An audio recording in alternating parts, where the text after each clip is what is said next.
Hey everybody, it's Jada on piano, where we make music make sense. Today we're talking about a chord that can take you anywhere.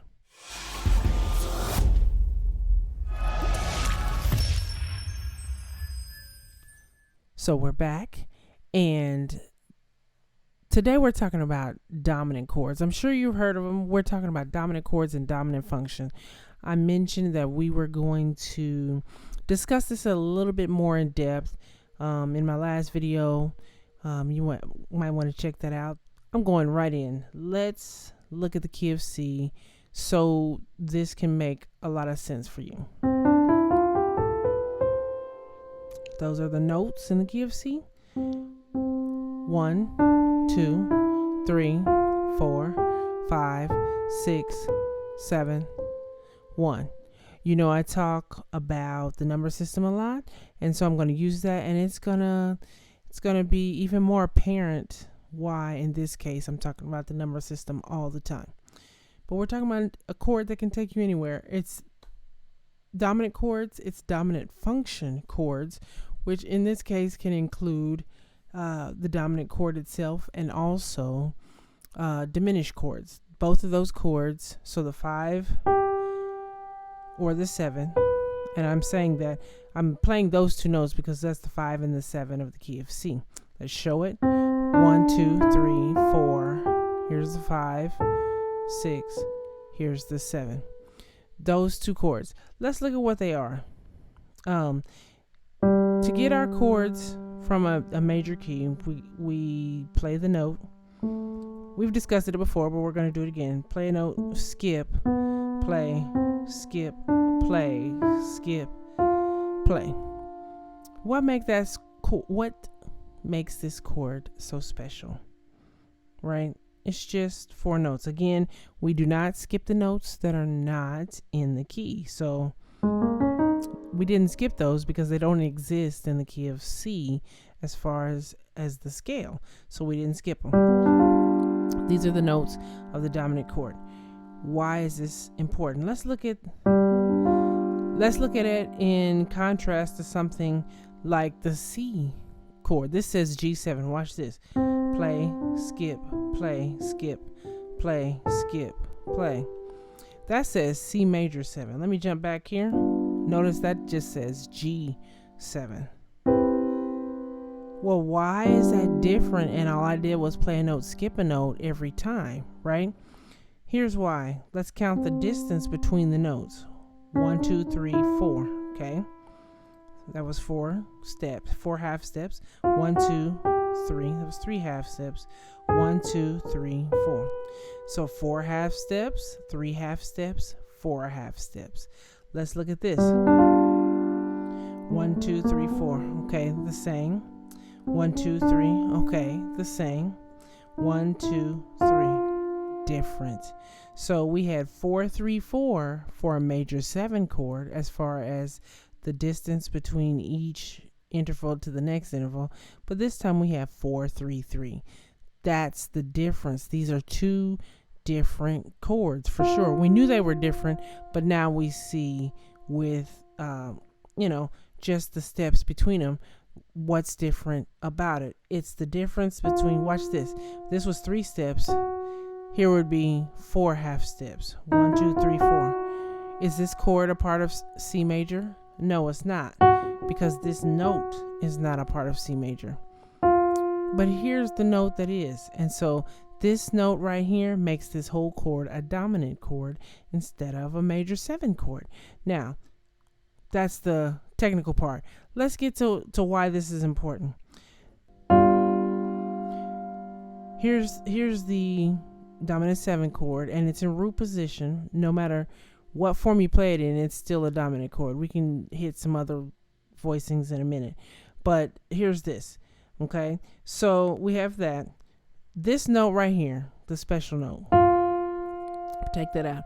In the key of C, this wants to go, it wants to resolve. Resolve meaning take away the tension and go to a place of rest. So let me play this chord, and it's screaming, go to the C. But the reason it's screaming this is because this one note wants to go here. So if I played it, we can do something like this. Notice that sounds like, okay, we made it. We arrived. We're at our destination. Let's do it again. Let's do something like this. Right? It didn't matter. See? How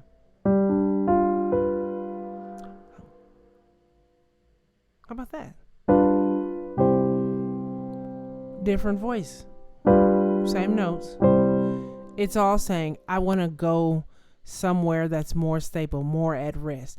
That's what the dominant function is doing. And because it does that, it can take us anywhere. Now, that's the essence of the dominant chord. But you're probably saying, well, that was simple. We know that 5 goes to 1. It does. But here's where it goes and gets deeper, okay? Like I was mentioning last week, previous video, because this one phenomenon brings us to a place of rest, notice in each key, in the key of C, there's only one dominant chord. It's on the 5.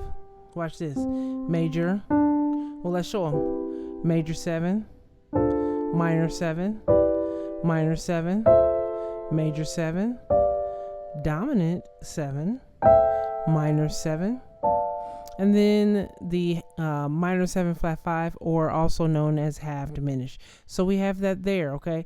We only have the one dominant chord. Well, that feature, this chord wants to go to this. It also wants to go another place. Another place, the dominant chord, this would be called a perfect cadence if you were listening to a lot of classical music or going to music school and things like that. Here, something like that. That would be perfect. But a deceptive cadence takes us from the 5 to the 6. So here. Okay, again, I'm playing in root position right now, but from 5 to 6. And if you notice, watch this. That's hidden inside of that chord. You see that? So it's a deceptive cadence, but it's still right there. It's still giving us everything we need for that C major. So it's still resolving the same way. Right? Right. So, or like that. So it's giving us two options right there from that chord. But here's also here's where it gets deeper. If I'm not in the key of C, that was me showing you the move in the key of C. But if I'm not in the key of C, watch this. For instance, key of F. I just played the scale, and notice 1, 2, 3, 4, 5. In the key of F, C is a 5. That's the dominant chord in the key of F. But remember, we're in the key of F. So watch this. G, look at what the chord is of G. This is the G chord. It's a G minor 7 in the key of F. Okay, that's the diatonic chord. A dominant chord looks like this, right? This is what's the 2 chord in F. What we need, here's the deal. If I'm playing, get my pedal.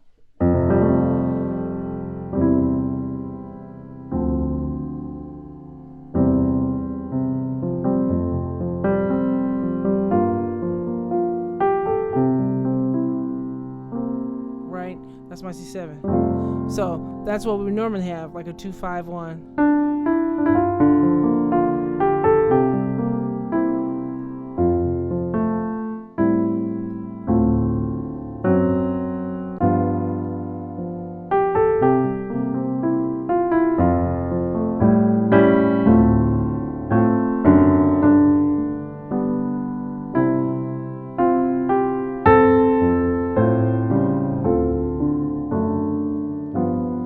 Actually put a lot of dominance in there. So what I want to explain this really fast. Just like I said, I'm just giving you an inside glimpse of the dominant chord here. But what I did, instead of playing the normal 2 chord of the key, I played. So this is the chord I'm going to, right? We know 2-5-1 is a progression. I did a whole series on all 12 keys 2-5-1. Check that out as well. But this 2-5, that's in the key of F, right? But here's the deal. We just said 5-1 is a progression every time. So that would be. But how I get to this chord, if I took this one chord as its own thing for that moment in time, I now can use the 5 of this chord to get to that chord. What did we say the 5 of C is? And it sounds good to our ear because it's like, oh, I know it's trying to take me to a C. That's where we went. And then once we got to the C, it's the dominant chord of the key, and we went back to the 1, the real 1 of the key. So what just happened, simple, is in classical terms it's called a secondary dominant, because we already have only one dominant of a key, but I put another dominant in that space in the key of F just to momentarily get me somewhere. And every target chord can use a dominant. You can always lead somewhere. Wherever you're going, you can add a dominant. And that's why I said this. Notice that's a dominant. It wants to go to D. But then I took the D and I made it a dominant. And really I need to put all of it in there. There's the D7. This is first inversion. And then that's a dominant that goes to the G. And then I made it a dominant. So I made all these chords. Dominant. That's D minor. Then D dominant. Then G dominant. And then C. We're back in our key now. So that's just, a quick overview of me using the dominant chord going to C. Let me go to B flat real quick to show you the same type of thing. And I'm actually going to use this concept twice in a row, and that'll just hopefully help solidify it for you. But here we go. In B flat, 2 is C. But here's the chord. It's really supposed to be this, right? Okay? We need a C minor. So, and then we got the F dominant to the B flat. Okay? Now, what I'm going to do is this.